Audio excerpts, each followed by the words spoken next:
What's up, Night Owl? Stilly here, back with another video, and today I've got for you what is, in my opinion, the best tier list for the Candlekeep Mysteries adventures. Now, surprisingly, a lot of people agreed where I put some of the adventures on this list, but there were a few that didn't, and I'm curious what you think. Leave a comment on the video down below, and let's get to it. First up, we've got The Joy of Extra Dimensional Spaces. Now, this adventure, it is really hard. It's hard. I'm just going to be upfront. To create a first level D&D adventure. Your characters are weak. Your characters are basically commoners with like an ability or two abilities. All right. So creating a first level adventure is hard. Making an encounter for first level characters with their like 10 hit points is tough. The Joy of Extra Dimensional Spaces is A tier. Fantastic adventure. The loot is great. You've got the +1 book flail, which is awesome. The story is great. You're like the adventures go into this abandoned mansion, which is not quite abandoned. You've got good role play encounters with the fairy dragons and the homunculi. Absolutely fantastic adventure. A tier, absolutely. Also rewards, you get a freaking mansion when you finish this one. When the party clears out this adventure, they get a mansion. I love bases. I love when the party gets a base. So, A tier. Absolutely. This is such a great adventure. Mazfroth's Mighty Digressions. That's what it's called. Digressions. This adventure, for those of you that don't remember, this adventure has the party following Jackalwares, chasing Jackalwares or going to Baldur's Gate looking for Jackalwares that are creating fake books that are actually monsters, and they're trying to resurrect their leader. And I gotta be honest, this adventure is meh. This is a meh adventure, C tier. It's not quite D tier. Like, the enemies are cool. The story is somewhat interesting. I mean, you've got these Jackalwares in Baldur's Gate. They're trying to resurrect their leader. Their plan is stupid, which is like, if they had a better plan, maybe B tier. Also, you've got that random were rat on the way to Baldur's Gate that just doesn't really have a place. This is a messy adventure. It's C tier. It's C tier. Like, a better story and more involvement with that were-rat, I think, would bump it up to a B tier. But at the moment, we're at C. All right, here we go. I'm gonna break some hearts with this one. This may be my hottest take about Candlekeep. And those of you that have watched my videos or have played through Candlekeep know how I feel about Book of the Raven. Now, originally, this tier list had A, B, C, D. I added S tier specifically for a couple of adventures, and I added F tier for one adventure. Book of the Raven is the worst adventure, period. It is the worst adventure, not only in Candlekeep, but it is the worst adventure that I have ever seen in a D&D game. It is so awful. It is awful. And I hate that now listen, this tier list is based off of no changes. The DM makes 0 changes to the book, to the adventure. All right. 0 changes. This is by the book. You're running this adventure, no changes. There's a map at the beginning that makes no sense, and there's no information on it. You've got 3 different plot lines, all of them going in different directions that don't cap off anywhere. You've got the family in the house. You've got the were-ravens. You've got the Vistani are brought up, but never elaborated on. You have the gate to the Shadowfell. The party has 0 reason to go through this gate, has 0 reason to go into Shadowfell. One of the hardest encounters probably in the book, going through the Shadowfell, 12 ghouls, 2 gargoyles, a white 3 skeletal horses. It's absolutely absurd. There is no loot in that mansion, period. 0 loot. The were-ravens are like have no, it's so awful. All right. Back to Creeping Darkness. So the very beginning of Creeping Darkness has you go to the town of Mayrin. You meet 2 interesting NPCs. I like the 2 NPCs. The flower salesman and the guy that ran the tavern was really cool. And you breadcrumb to Vermalen, which in my opinion is the worst part of the adventure. Getting to Vermalen, there is nothing going on in the city. There's a lot of tension build up from start to the mansion of Vermalen. And finding out that the mayor is actually a mean lock was like really cool twist. The dungeon of this adventure is okay. It leads up to an interesting boss fight with the mean locks and like blowing up the cavern. So I think I'm stuck between B and C.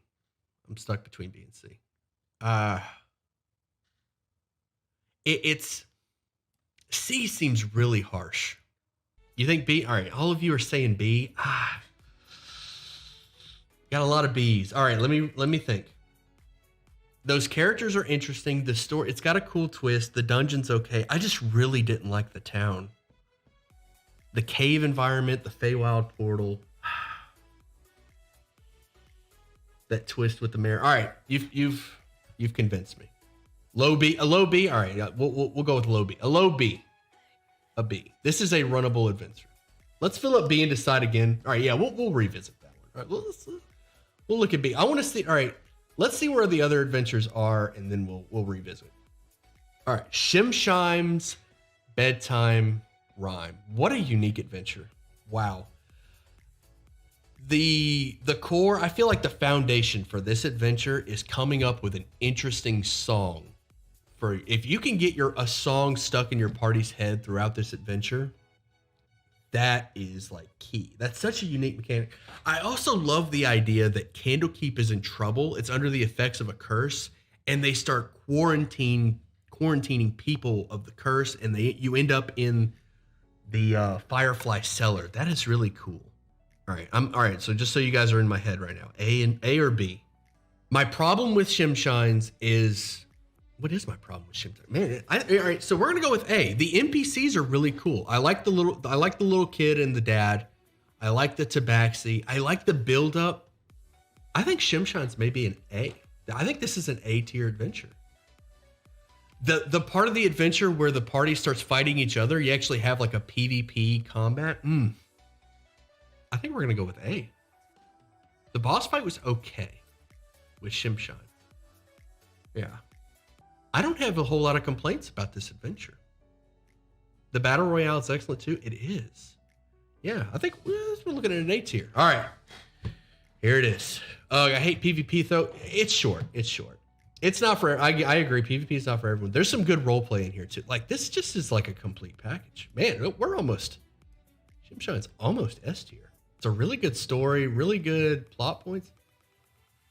All right, we're gonna keep it at A, but God, it's like an A plus.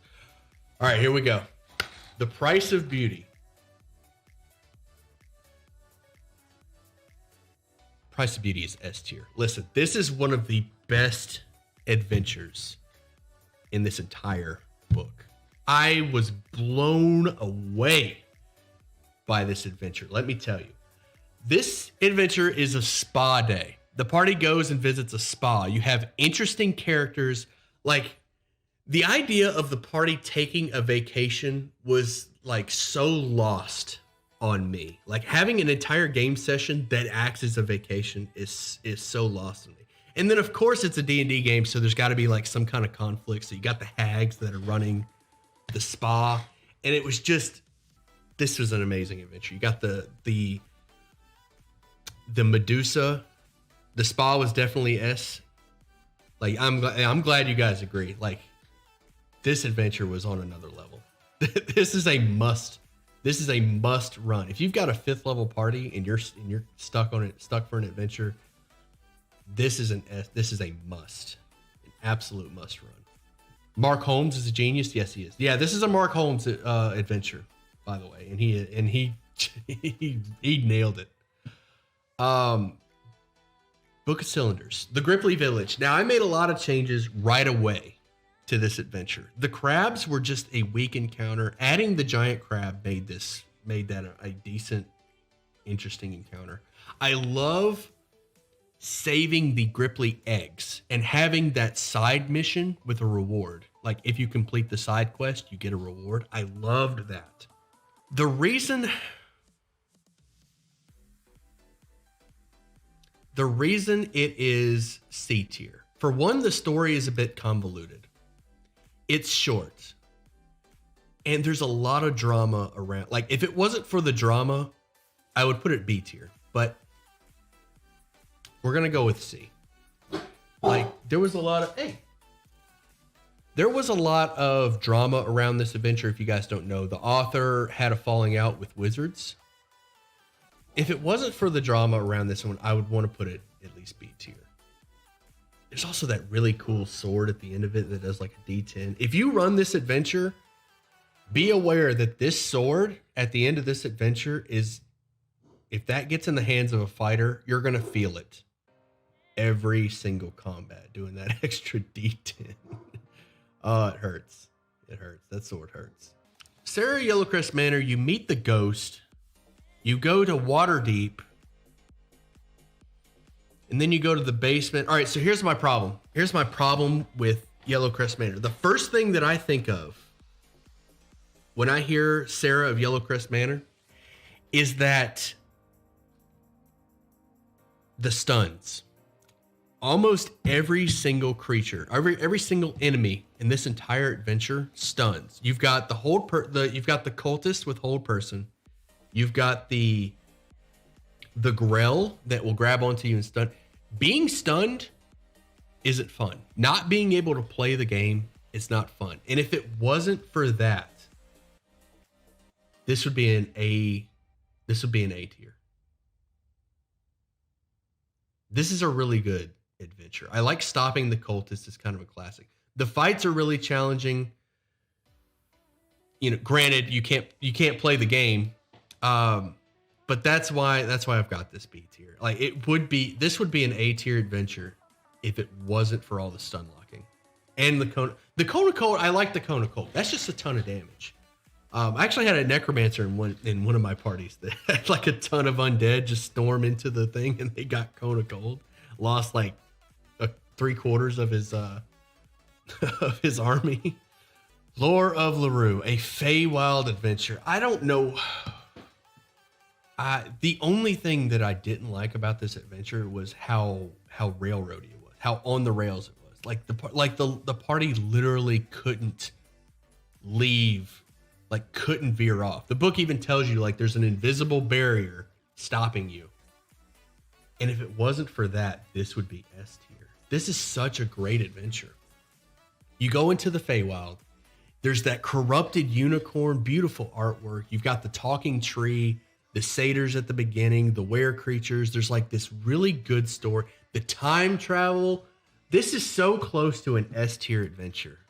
It's so close, but it's not. It's not on the same level as Price of Beauty. It's good, but it's not that good. Candlekeep deconstruction. Let me tell you guys a little bit about me. I can't stand gnomes in space. I don't know where this came from. I don't know where this idea of gnomes in space and spaceships, came from, but I hate it. And when I first read this adventure, it's S. This is an S tier adventure. When I first read this adventure, I thought immediately, I'm going to hate it. I'm going to hate this adventure. Look at all this. You guys are convinced this is an S tier adventure. Listen to me. All right. I was convinced that this adventure was going to suck. I was surprised. Honestly, I was surprised at how great this adventure is. It loses points for being gnomes in space. I'm sorry. And it's silly. S for stonky. S for stonky. Listen. All right, so my biggest issue is the length. It is so short and it's easy. the encounters with the cultist, with the golems, with the skitter widgets, it was too easy. That is I think what's keeping it. It's not an S, guys. It's not. If it was a Minotaur in space, no, it wouldn't. Like, when I read this adventure, I was like immediately D tier. But when I ran it and played it, and like, so I told my groups, it's not a D tier. When I first ran it, I was like, all right, this adventure is silly. I need you to know that I told my parties, like, hey, this adventure is silly. We're just going to lean into it. All right. And I had so much fun with it. I had a lot of fun with this adventure, guys. But did I have Shimshines and Lore of LaRue fun with it? I did. This I did. This is an A tier. I can't put Candlekeep Deconstruction on the same tier as Creeping Darkness and Yellowcrest Manor. This was a really good adventure. It's A. It's not S. Those of you who were saying S, y'all are mad lads. It's not that good. It's not that great. But it's pretty good. It's pretty good. It earns that A. It earned that A. It earned it. All right, Zikron's Zephyrian Tome. I just was not impressed with this adventure. The reward for this adventure.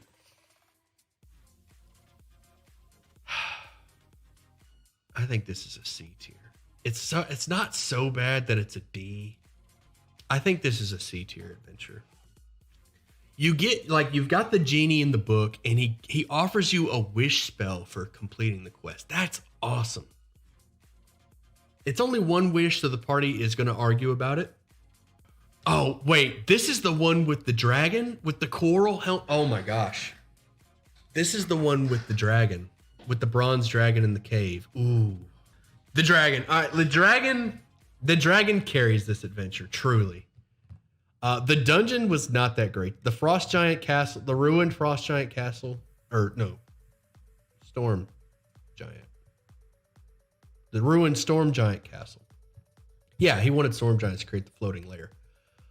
The ruined Storm Giant dungeon, not great to me. But that dragon and that artwork, I believe that dragon carries this adventure for sure. We're going to go with B. Cloud Giant. What did I say? Cloud. Sorry, I said Storm. Cloud Giant. You're right.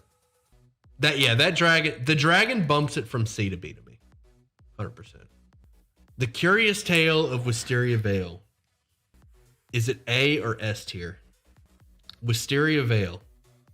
Wisteria Veil has an extra dimensional space with a bunch of robots, with a bunch of constructs pretending to be people entertaining the bard. The Beholder fight is the reason this one ranks so high. But how high do we rank it? The Beholder dinner party? Yes, that is the best part of this adventure easily. It was such a good, it was challenging, it was good, it was interesting. This is an S tier. This is an S tier adventure. The story is great. The story really keeps you does a great job of keeping you involved. You've got the bard is locked away in this extra dimensional space. His childhood friend wants to free him. He is looking for his own thing. He's making friends with a beholder to alter reality to escape the extra dimensional space.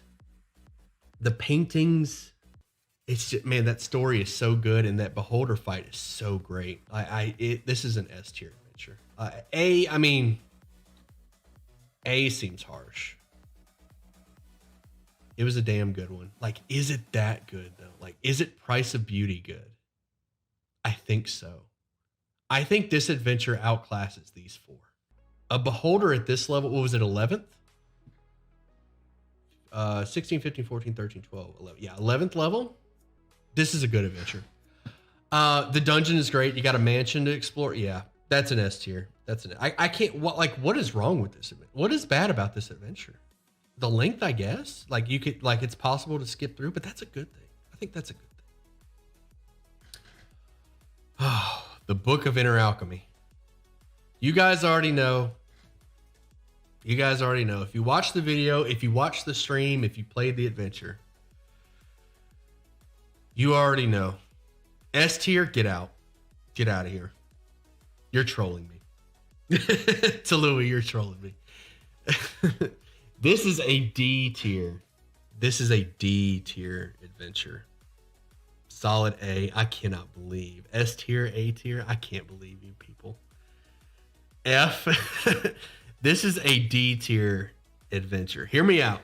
Is this Sekiro? Yes, this is the Sekiro adventure. I changed this adventure a lot, and it was still horrible. I tried to make this adventure good, and I couldn't. I failed. This adventure was terrible. Here's my problem with this adventure. There is no way to talk to these monks. There's only one stat block throughout the entire adventure. Yes, I realize there's the black pudding. Yes, I realize there's mini bosses. The mini bosses are modified versions of the monk stat block. There's like one monster throughout the entire adventure, and they are exactly the same. You guys experienced the modified version of this adventure where I gave the monks a key blast, a ranged attack. By the book, these things are boring. They throw darts and they run up and punch and they stun. Or no, they knock you prone. One of the mini bosses stun. Is good high energies layover adventure. It's not the main feature, but great way to flesh out time spent between spaces. I just did not like. Also, the story was not super interesting to me. I modified the story. I added a relative because like there's just no NPCs. You got the dwarf. You can role play with the dwarf, I guess, who's kind of there. He's just there. I don't. This adventure was not great to me. It was written as Wuxia. You turned it into Dragon Ball Z.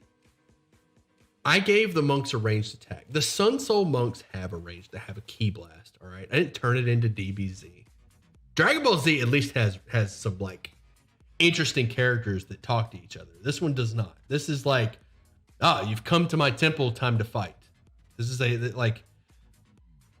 a poorly done martial arts adventure. It seemed really short. We sneaked in, did everything in 5 minutes. Literally, if it wasn't for Sekiro, we'd just go and fight the adventure. Dude, Sekiro, I added Sekiro. I added that character. That character was not in the book. By the book, a member of Candlekeep, a member of the Avowed is like, hey, somebody broke into Candlekeep and stole some pages of this book. And then you got to go investigate. I added Sekiro. Those of you that are like, dude, Sekiro is the best part of the adventure, that wasn't in the adventure. I added that. It's just mostly a series of combats, and the combats were boring. They were boring. Oh my gosh, the slog fest that was these combats. You definitely did some great work with it. Thanks, bud. But the paper house burned down so easy. Yes, yes. Canopic being.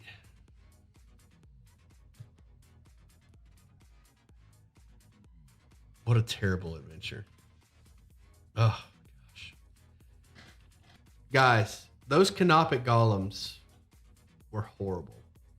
Listen, I genuinely enjoyed this one. I can't. I hated this adventure.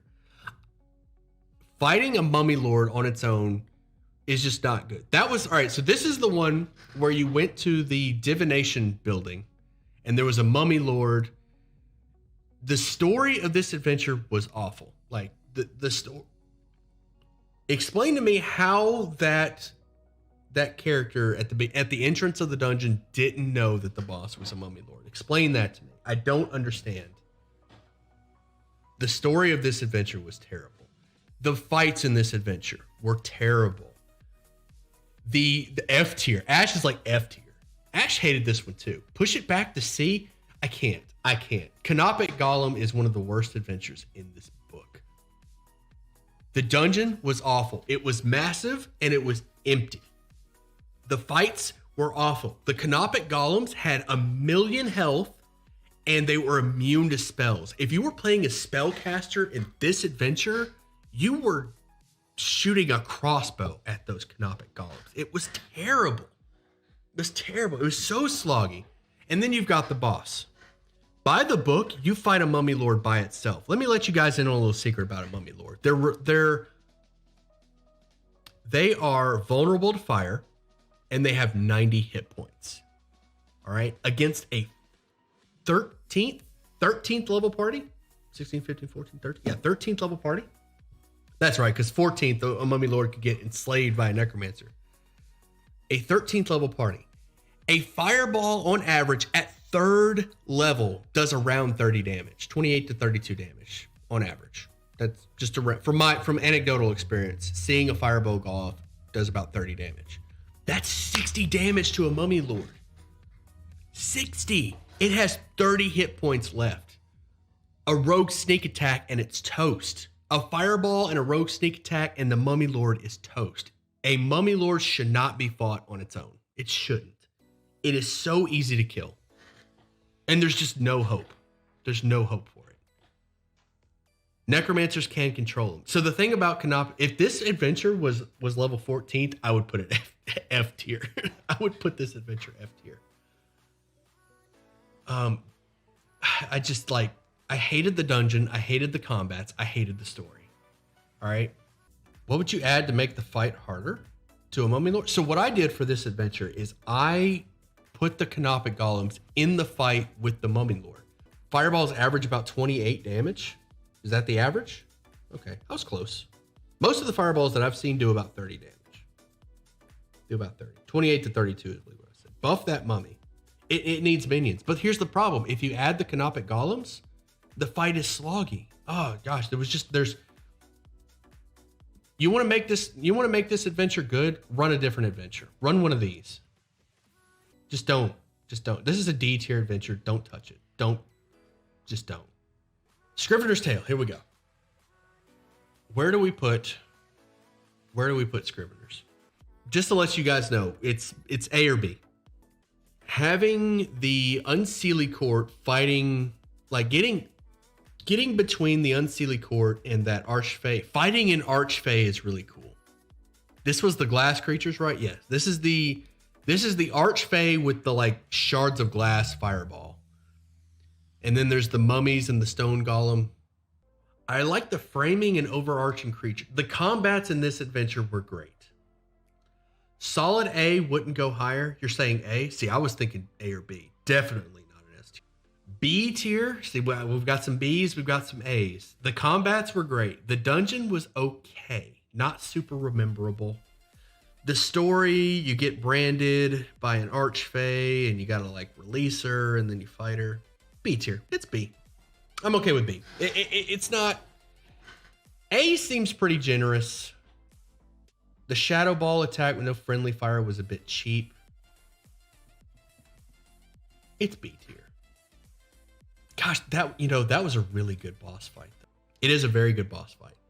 But that's it. That boss fight may be what carries this adventure. Wherever this adventure ends up, it's because of the boss fight and nothing else. The NPC at the beginning wasn't very interesting. So here's the thing. I'm going to say this would be a C tier adventure if it wasn't for the boss fight. The dungeon was kind of meh. The noble house was kind of meh. The story is a little above meh. And then there's the boss fight, which is top notch. The Black Dragon. Yeah, that Black Dragon was cool too. The Black Dragon solidifies its position as a B tier, I think. I agree with Ollie. What did Ollie say? The more we do this, the more comfortable I am with where we put Mass Froths and Creeping Darkness. I'm okay with where, like, the way this tier list looks right now. I am so okay with. Oh, I'm okay, Tiago. You're Ollie. Gotcha. All right, you guys ready? Alcazar's Appendix. Wow. What an adventure. Getting teleported to the desert, the Netherese ruined desert. The story of this adventure is phenomenal.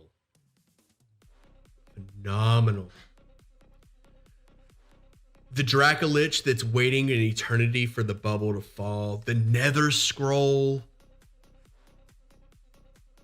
The dragon turtle. Oh my gosh, dude. This is such a good adventure. But is it S tier? I think it's A. I wanted to put it at A, but like the more I talk about it, the more I'm like, this might be it. This might be an S tier adventure. All right, so what's the problem with it? I don't care for the whites and the scorpions. The little side missions are kind of by the book. There's a ton of side stuff that I don't really care for. The purple worm cave is really cool. The murals are okay. We're gonna go with A. I like it's guys. It is good. This adventure is good, but it's not this good. This is such a good. This is so hard. This may be the hard. This is the hardest one to rate. The Dracolich pushes it to S. All right, look, by the book, that Dracolich is by itself and gets smoked. That Dracolich needs minions. That isn't like this was not a good boss fight. Like the story behind the boss is great, but the Dracolich on its own, nah. This is such a good adventure. It's so close. It's so close to S tier, but it's just not quite. It is by the book. The Dracolich is by itself. I ran it. I gave it minions. By the book, this thing is on its own. When you can't vote because you have not played a single Candlekeep adventure, well, there's these. You should run these. Hey, that's an A tier. It could go A plus, but still an A. It, like I said, it's great, but I don't think it's up here with Price of Beauty and Wisteria Veil. I agree. It waited 1,000 years to die super fast. Yeah, that's adventurous for you. Here's just the tomb, the only ruin. Yeah, the I didn't care for the stone golem. Okay, it's a solid A. It's a solid A. All right, Xanthoria. This is an S tier. Don't even at me. If you this is the best adventure in the book. This is so close. Like I can't even. Like you're a 16th level party. You are powerful. There is a zombie apocalypse to stop. That is just the coolest. The fungal infection, the zombie plague across the Sword Coast, the sense of dread, like you're actually saving the world. It is so hard to create a good adventure for a high level party, and this did it. This did it. This one nailed it. The combats were super good, super challenging. The Death Tyrant Death Knight combo, it will nearly wipe your party. The Xanthoria fight was so good. The fungal plague, like the fungal cave, was so well done. The alien bots, yeah, dude. The suspended monsters, the experimentation. Oh, this was such a good adventure. Easily the best adventure in this entire book. Such a good one. So that's it. That's my tier list. Let me know what you think. I can tell you that I had a ton of fun making this list. I had a ton of fun running Candlekeep Mysteries, all the adventures, members of the community, making new friends with new people, new viewers getting in and playing games with them was great. Wouldn't trade it for the world. I think this book is worth getting. When it's good, it's great. And when it's bad, it's meh. But I probably say that about anything D&D related just because I love the hobby so much. If you want to be a part of this D&D community, make sure you join the Discord. Link is down there in the description. Come by, ask questions, let me know what you think. And as always, I'll see you at sundown.